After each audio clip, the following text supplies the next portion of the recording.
Welcome to ब्रश Sharma classes. चलते हैं समुच्चय की 1.2 प्रश्नावली में। इसमें आपको 4 तरीके के क्वेश्चन मिलेंगे। नंबर फर्स्ट, रिक्त समुच्चय की पहचान कीजिए। नंबर सेकंड, परिमित समुच्चय बताइए। अपरिमित कौन है ये बताइए। थर्ड हो गया। और चौथा क्वेश्चन मिलेगा ए बी के बराबर है अथवा नहीं। इस तरीके से क्वेश्चन मिलेंगे।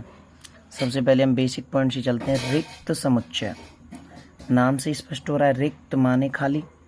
ऐसा समुच्चय जिसके अंदर कोई भी अवयव ना आ पाए। जैसे फर्स्ट क्वेश्चन, 2 से भाज्य विषम प्राकृत संख्याओं का समुच्चय। क्वेश्चन क्या कह रहा है? 2 से भाज्य मतलब 2 से भाग जाने वाली, और विषम चाहिए, जबकि विषम की परिभाषा क्या होती है? जिनमें 2 से भाग न जाए। तो ऐसी कोई संख्या बन सकती है जो 2 से भाग चली जाए और विषम भी हो जाए? तो ऐसी दुनिया में कोई भी संख्या नहीं है जो 2 से विभाजित हो रही हो फिर भी विषम हो। तो इसका आंसर क्या होगा? मझला कोष्ठक हम खाली छोड़ देंगे। खाली छोड़ने का मतलब ही होता है रिक्त समुच्चय है। एक बार और रिपीट कर दे रहा हूँ। 2 से भाज्य मतलब जिसमें 2 से भाग चली जाए। विषम संख्याओं की पहचान ही होती है जिसमें 2 से भाग न जाए। तो क्या ऐसी कोई संख्या होगी जिस 2 से भाज्य और विषम हो? नहीं होगी, इसीलिए ये रिक्त समुच्चय है। हमें ऐसा ही ढूंढना है जिसका कोई आंसर बन ही ना पाए। सम अभाज्य संख्याओं का समुच्चय मतलब जो सम भी हो अभाज्य भी हो। ऐसी कोई संख्या है क्या जो सम भी हो और अभाज्य भी हो? तो हम अभाज्य संख्याओं को लिखते हैं 2, 3, 5 ... ये तो हो गई अभाज्य। अगर हम सम संख्याओं को लिखें 2, 4, 6 ...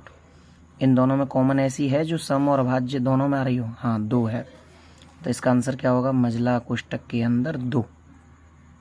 मझला कोष्ठक के अंदर 2 आने का मतलब अब ये रिक्त नहीं रहा। यहाँ लिख देंगे रिक्त नहीं है, क्योंकि हमें ऐसी संख्या मिल गई जो सम भी है और अभाज्य भी है। ऐसी कौन सी संख्या है जो सम और अभाज्य दोनों में आती है? अभाज्य में 2 आती है, सम में 2 आती है, इसीलिए 2 आंसर हुआ इसका। तो ये रिक्त समुच्चय नहीं है। इसी प्रकार थर्ड क्वेश्चन पर चलिए। एक प्राकृत संख्या है। अब ये मैंने कल आपको बताया था, x की तरफ से देखना है मुंह बंद है या खुला हुआ है। देखो बंद है, बंद है का मतलब छोटा है, और यहाँ देखना x की तरफ मुंह खुला हुआ है मतलब बड़ा है। अब इसका मतलब हुआ 5 से छोटा और 7 से बड़ा। क्या दुनिया में ऐसी कोई संख्या बन सकती है जो 5 से छोटी हो और फिर भी 7 से बड़ी हो रही हो? भाई 5 से अगर छोटी संख्या हम लिखें हैं तो 4, 3, 2, 1 ऐसे लिखेंगे, और जबकि 7 से बड़ी लिखें तो उन्हें कैसे लिखेंगे? 8, 9, 10, 11। क्या इनमें से कोई मैच होगी? नहीं होगी। तो इसका आंसर क्या होगा? मझला कोष्ठक खाली। और जो मझला कोष्ठक खाली होगा वही रिक्त समुच्चय है।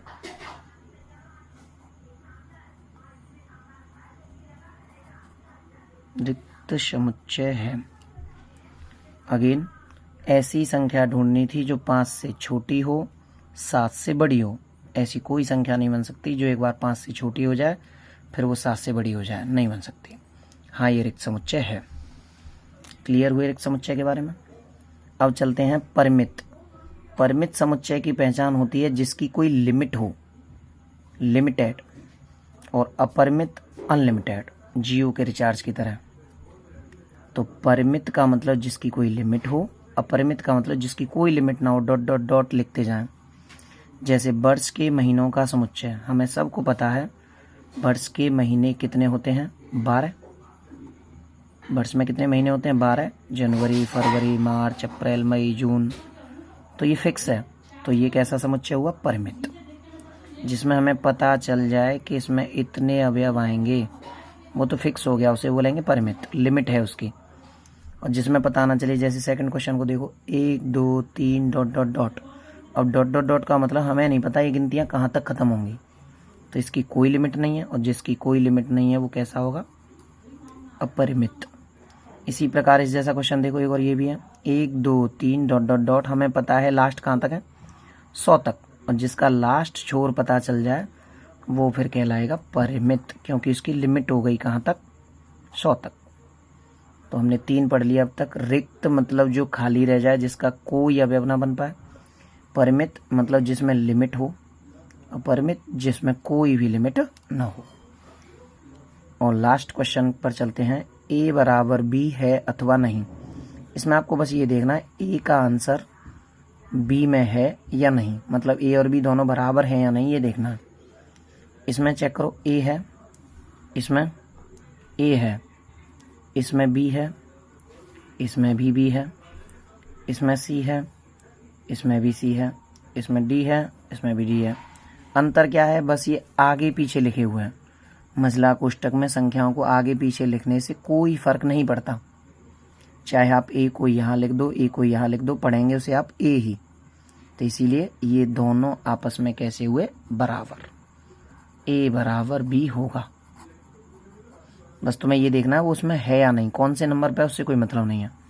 जैसे इसमें देखो 4 है, इसमें भी 4 है, 8 है, इसमें भी 8 है, 12 है, इसमें कहीं भी 12 नहीं है।